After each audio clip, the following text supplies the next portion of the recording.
બિસ્મિલ્લાહિર્રહમાનિર્રહીમ. યા અલી મદદ. બુકનું નામ મારા પૂર્વજોનો ધર્મ ઇસ્લામ. આગા ખાનના સંસ્મરણોમાંથી. મનુષ્યની ધર્મ વિશેની આકાંક્ષાના મૂળ અત્યારે આપણે જેને વિજ્ઞાન કહીએ છીએ તેમાં રહેલા જોઈ શકાય છે. જેમણે પુરાણોનો તેમજ પ્રાથમિક દશાના માનવીનો માનસશાસ્ત્રની દૃષ્ટિએ અભ્યાસ કર્યો છે તેઓ જાણે છે કે જુદા જુદા પ્રકારના જાદુના પરિણામે પ્રાથમિક દશાના માનવીના મનમાં જુદી જુદી જાતની વિચારધારાઓ ઉત્પન્ન થઈ, જે વિચારધારાઓ વડે એની આસપાસની કુદરતી ઘટનાઓ માટે એની પોતાને બુદ્ધિયુક્ત લાગે એવા ખુલાસાઓ એ મેળવતો.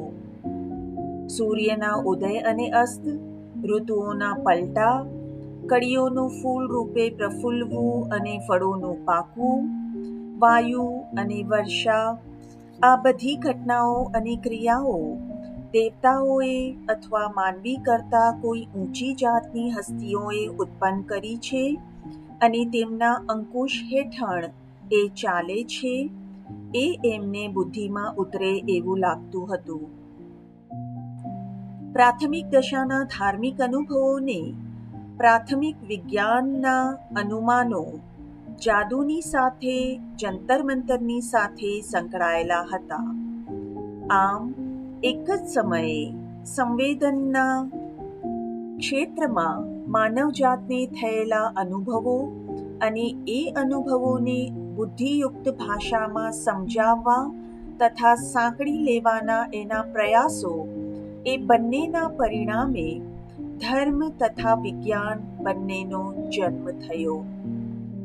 પ્રાગૈતિહાસિક એટલે ઇતિહાસ પૂર્વેના તથા પ્રાચીન કાળમાં અને જેને વિશે આપણને જાણ છે તેવા શરૂઆતના સામ્રાજ્યોના સમગ્ર જીવનકાળ દરમિયાન એ બંને સાથે સંકળાયેલા જ રહ્યા. હું જેને આદિ ધર્મ કહું છું તેને આદિ વિજ્ઞાનથી છૂટો પાડવો એ બહુ મુશ્કેલ હતું. કોઈક વાર એકબીજા સાથે ભળી જતા, કોઈક વાર છૂટા પડતા, પરંતુ હંમેશ સાથે ને સાથે જ વહેતા બે પ્રવાહોની માફક એ બંનેનો પ્રવાહ પણ એક સાથે જ વહ્યો છે. ખ્રિસ્તી યુગની શરૂઆત પહેલા ગ્રીક અને રોમન વિચારસરણી તથા સંસ્કૃતિની તેમજ પ્રાચીન ઈરાની તથા હિન્દુ ફિલસૂફીની ભૂમિકા આવી રહી છે. પરંતુ એરિસ્ટોટલે નરિયા તર્કની દ્રષ્ટિએ રચાયેલા પૃથ્થકરણો એટલે કેટેગરીઝ અને સંભાવનાઓ એટલે કોન્સેપ્ટ્સ દાખલ કરીને અને પ્લેટોમાં પણ દેખાય છે તેવા ધર્મના પ્રભાવ અને ગૂઢતાના ચિહ્નો દૂર કરીને આ મિશ્રણને વધુ વૈજ્ઞાનિક ઝોક આપ્યો.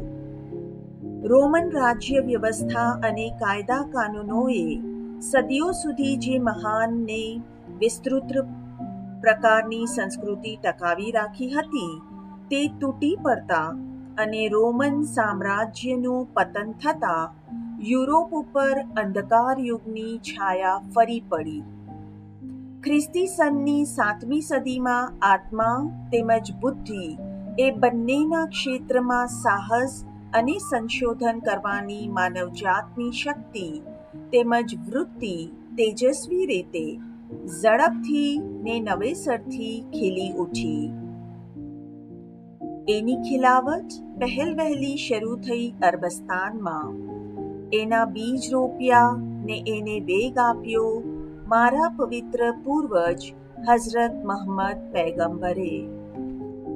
ઇસ્લામના નામથી આપણે જે એને એ ખિલાવટને ઓળખીએ છીએ.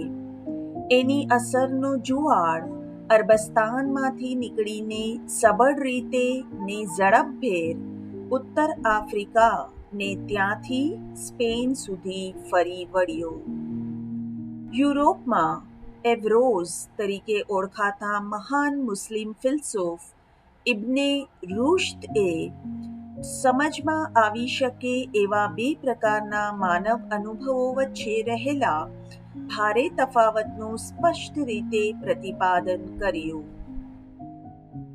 એક પ્રકારનો અનુભવ કુદરતનો આપણને આપણી જ્ઞાનેન્દ્રિયો વડે થાય છે તે એનાથી આપણામાં માપવાની ને ગણવાની શક્તિ આવે છે અને એ શક્તિને લીધે તેની સાથે નવી ઘટનાઓ ને નવા ખુલાસાઓ તરીકે જે કંઈ મળ્યું છે તે સઘળું એ અનુભવમાંથી આવ્યું છે. બીજા પ્રકારનો અનુભવ કંઈક વધારે સાચી વસ્તુનો મગજના વિચાર કે તર્ક શક્તિ પર ઓછો આધાર રાખતો પરંતુ આપણને સીધી બક્ષીસ તરીકે મળેલો એવો આંતરિક અને તત્કાળ થતો અનુભવ હોય છે. એને જ હું ધાર્મિક આધ્યાત્મિક અનુભવ માનું છું.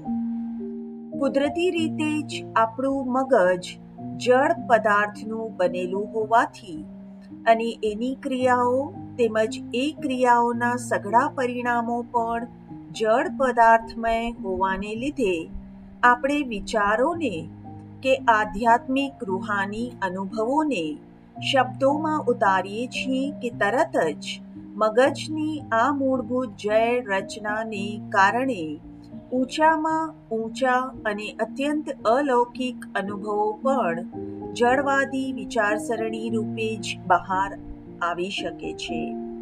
પણ જેમને જળ અંતરાય વિના રૂહાની રોશની મળી છે, આધ્યાત્મિક પ્રકાશ સાંપડ્યો છે, તેમને થયેલા સાક્ષાત્કાર અને સીધા અનુભવોનો અભ્યાસ માણસો પરલક્ષી દ્રષ્ટિએ કરી શકે તેમ છે. કહેવાય છે કે આપણી હસ્તી અલ્લાહમાં છે, એનામાં જ આપણે જીવીએ છીએ, હરીએ ફરીએ છીએ અને આ જ અનુભવ, આ જ ભાવ કુરાનમાં પણ ઘણીવાર, અલબત્ત આ જ શબ્દોમાં નહીં પણ આટલી જ સુંદર રીતે ને આનાથી વધુ અચોટ રીતે દર્શાવેલો જોઈ શકાય છે. પણ જ્યારે આ વાક્યનો અર્થ આપણે બરાબર સમજી લઈએ છીએ ત્યારે આપણે આપણી જાતને પ્રત્યક્ષ અનુભવની શક્તિની બક્ષીસ મેળવવા માટે તૈયાર કરી દઈએ છીએ.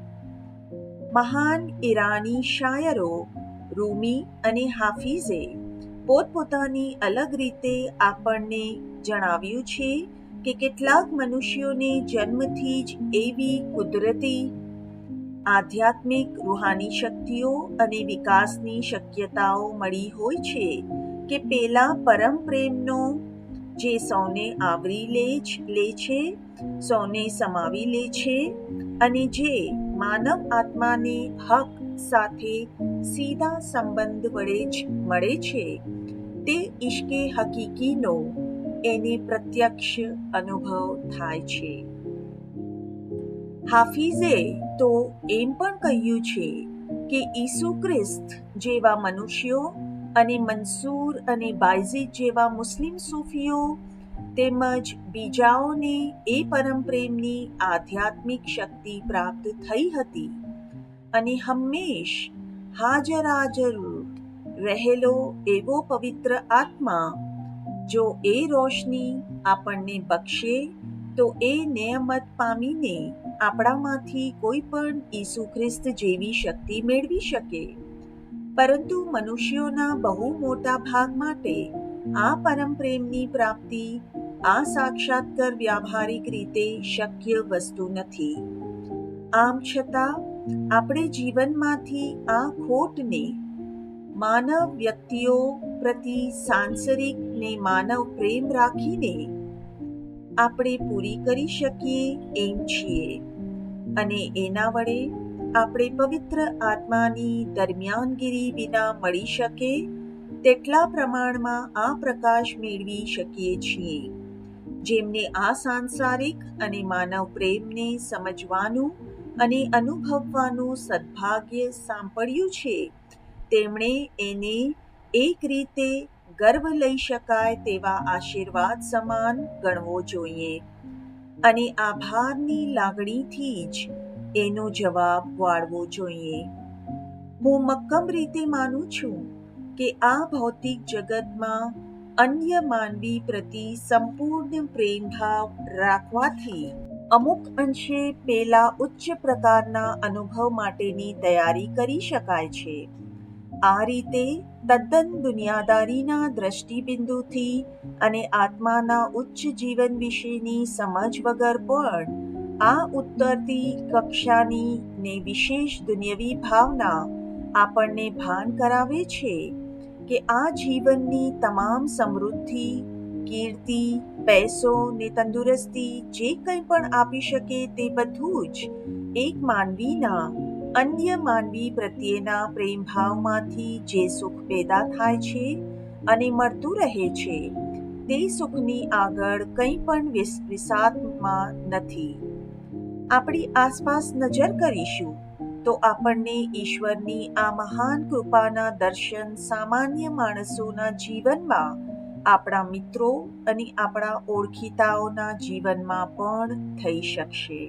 પરંતુ સમૃદ્ધિને સત્તાથી જે મળી શકે તેના કરતાં માનવ પ્રેમનો આનંદ ચડિયાતો છે.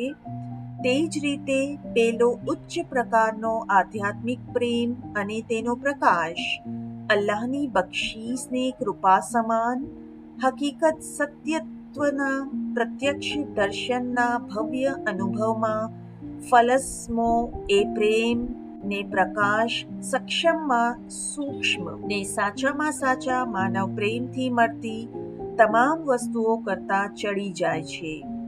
એ બક્ષીસને માટે તો આપણે હંમેશા પ્રાર્થના કરવી રહી. મારી તો ખાતરી થઈ ગઈ છે કે કોઈ પણ શબ્દ વડે ને ન સમજાવી શકાતો પણ માણસ માટે દ્રઢ પ્રતીતિ રૂપ ખરેખરી ખાતરીરૂપ બની જતો એવો આ પ્રત્યક્ષ અનુભવ ઇસ્લામ દ્વારા મુસ્લિમોએ રજૂ કરેલા અલ્લાહ વિશેના આદર્શ દ્વારા મનુષ્ય મેળવી શકે છે. મેં આ જાતના અનુભવ વિશે બિન મુસ્લિમો સાથે ચર્ચા કરી નથી, પણ મને કહેવામાં આવ્યું છે કે બૌદ્ધો, બ્રાહ્મણો, જરદોસ્તીઓ અને ખ્રિસ્તીઓ તેમજ ઘણીવાર મેં સાંભળ્યું છે તેમ કદાચ એક સ્પિનોઝાના અપવાદ સિવાય યહૂદીઓ પણ આવા સીધા ગૂઢ સાક્ષાત્કારનો અનુભવ કરી શક્યા છે. મારી ખાતરી છે કે ઘણા મુસ્લિમોને, અને મારા સંબંધમાં તો ચોક્કસ કહી શકું છું કે મને પોતાને કોઈક ક્ષણે એવા પ્રકારના જ્ઞાનનો ને પ્રકાશનો અનુભવ થયો છે જેની આપણે બીજા આગળ દર્શાવી શકતા નથી, કારણ કે એ મેળવેલી નહીં પણ બક્ષીસ તરીકે મળેલી વસ્તુ છે. આગળનું આપણે આવતા એપિસોડમાં સાંભળીશું. આજે સાંભળવા માટે આપ સહુનો આભાર. યા અલી મદદ.